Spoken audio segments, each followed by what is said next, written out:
Welcome back to The Fix with me, Karima Brown. Well, to help me trawl through this morning's newspapers and look at what stories are dominating the front pages, I'm joined by political analyst Vukani and public policy specialist TK Pooe. Gentlemen, good morning. You've had a look at the papers. Vukani, you're sitting with the hot one. It says Zweli Mkhize, the fixer. Can you just hold it up towards the camera there for us? And of course, we've just discussed this with the minister, the deputy minister, who's the chair of the PIC. What do you make of the choice of story, and what kind of detail is in that story that perhaps we don't know? Because the minister claims he's spoken with Sibu, and she assures him that nothing is wrong. Well, look, the PIC story, the entire PIC mess, is probably the big news of this week, notwithstanding the Zondo Commission and Shamila Batoy starting as the new NDPP. The PIC, the details, the kind of forensic detail that is emerging out of that inquiry is, I mean, some of the stuff is shocking. What the City Press alleges is that there's evidence that Zweli Mkhize was actually bringing deals to the PIC and bringing people to the PIC for funding of particular transactions. And he was doing this in return for either payment or the promise of payment. The so-called facilitation fees. Which is why it's called the fixer. Exactly. And which, quite frankly, if you are a senior public figure, a minister of state, although at this time he wouldn't have been a minister yet, he was still the ANC's Treasurer General. But in any senior position of that nature, taking facilitation fees of this nature is taking a kickback. Absolutely. TK, let's put this into a broader context. And of course, the Sunday Times here speaks about world powers warn South Africa on graft. It says that President Cyril Ramaphosa received a special report, talking about the fact that there is an unprecedented movement to invest in the country, but corruption remains a huge problem, and it is a factor that influences whether people come to the country or not. What do you make of this story? Well, I think it's an old one, because it's always been the thing when developing countries want to invest in developing countries. They always give you the issue of this is corruption. But I think what makes it a bit different is the fact that, listen, corruption is part and parcel of the business world. That's how capitalism actually works.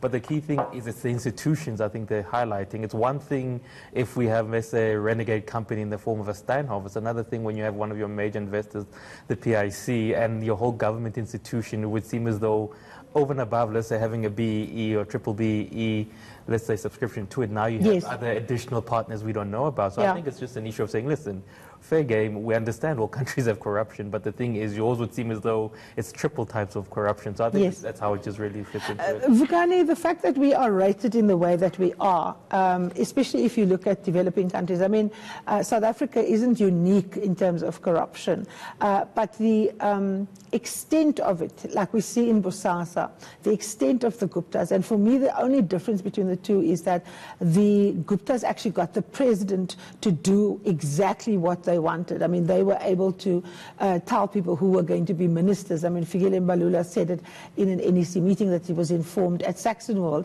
that he was going to be the new sports minister. How does these commissions place pressure on our law enforcement agencies? Shamila Batoy is what? It's her third day in the job today. Her to-do list, I mean, must be longer than, this building. Sure. Karima, it's bad, right? But South Africans do tend to be very parochial and very inward-looking. The new Transparency International report rates South Africa 79 out of 100 and whatever, 180 countries or so that they rate. And that's not a good score on corruption, but it isn't the worst either. South Africa ranks better than similar peer countries. So corruption is a global phenomenon. Now, the first thing I thought of when I saw the Sunday Times headline was to laugh and think that Donald Trump signing off on a letter complaining about corruption in South Africa is one of the biggest ironies of the week. He is having close people. I mean, he has a Russia investigation happening right now. People close to him have been arrested. So there's that to deal with. But I also do think that when you look at this move by these investor powers, you can also see it in a positive light. It is possible for investors. Cyril Ramaphosa has this huge $100 billion investment drive. It's possible for investors, if they're not interested, to just simply ignore you. They're not doing that. They're engaging with him. And they're saying, we are willing to come on board, but here are the issues that we need to be sorted out, ranging from corruption to policy uncertainty in areas such as mining and energy, including a demand to actually fix South Africa's ICT policy landscape once and for all. So they are engaging with real things that they need to put in place for them to actually bring their money. One of the things, of course, is the rebuilding of institutions, right? Now, we've got here the PIC. I mean, Mr. Gungubele couldn't tell me who's in charge of the PIC as we speak. The market's open tomorrow. It's the biggest investor on the JSE. TK, what should the state be doing right now? Because we are not clear whether Mr. Mboweni has accepted the resignations, and he needs to do that. I, by the way, asked him if he has. He referred me to his spokesperson, who referred me to Mr. Gungubele, and Mr. Gungubele is saying that he's going to act quickly. But we've had a good few days. We've got from Friday till Sunday a PIC with no leadership. The chairperson, who's the Deputy Finance Minister, also out. There is a proposal that the entire way in which the PIC board is constructed needs to be depoliticized. Are you in favor of that? I would be. In fact, I think I would be for all state-owned entities. I always tell the issues are not the concept of a state-owned entity. It's fine. The issue is the governance. You only have to look at how 10 years previous to the current regime, they actually used to have an operational model that works. Yeah. And if you look at how it tends to work overseas, I'll take the example of Singapore and China. It's an issue for you to be there. Yes, you are a member of the political party, the CCP, but it's an issue of saying it's based purely on performance, and you have to give account to it. And when I was going through the annual reports of the PIC over the last 5 years, what you tend to find is it's actually quite commonplace for members to resign, but I think it's what your other guest said. We actually don't know how and how you replace them. The only thing you find in the proviso is that these are people that have to be seasoned, they have to have experienced, a certain amount of experience. But that question of saying, listen, the governance level of what it means to be a board member, what does it mean to actually have to overlook, not just transaction, because I think they're very great at giving you the accounting, but what's actually missing is that whole thing of saying, listen, accountability, how do we get... In fact, Vukani, let me bring you in here. The Deputy Minister said 4 members had resigned as a consequence of being linked to various scandals. We know VBS is one, we know AO is one now. How does it happen that these people who must make purely financial decisions based on the financial viability of a transaction are linked to powerful politicians, powerful individuals? I mean, in the case of AO, Mr. Dan Machila just ignored all the procedures.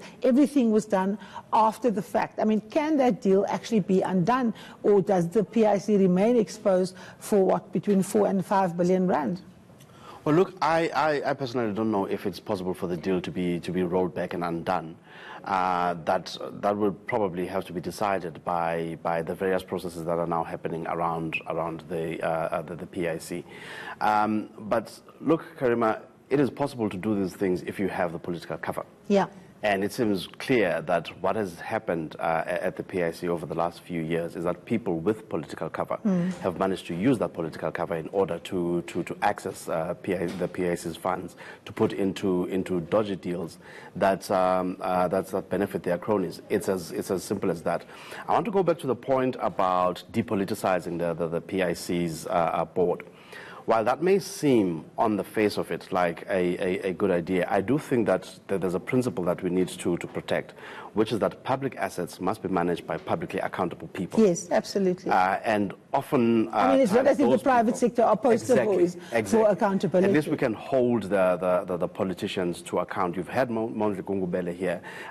They know what the consequences are if they mismanage these assets, although the process of consequences hasn't worked as well as it should.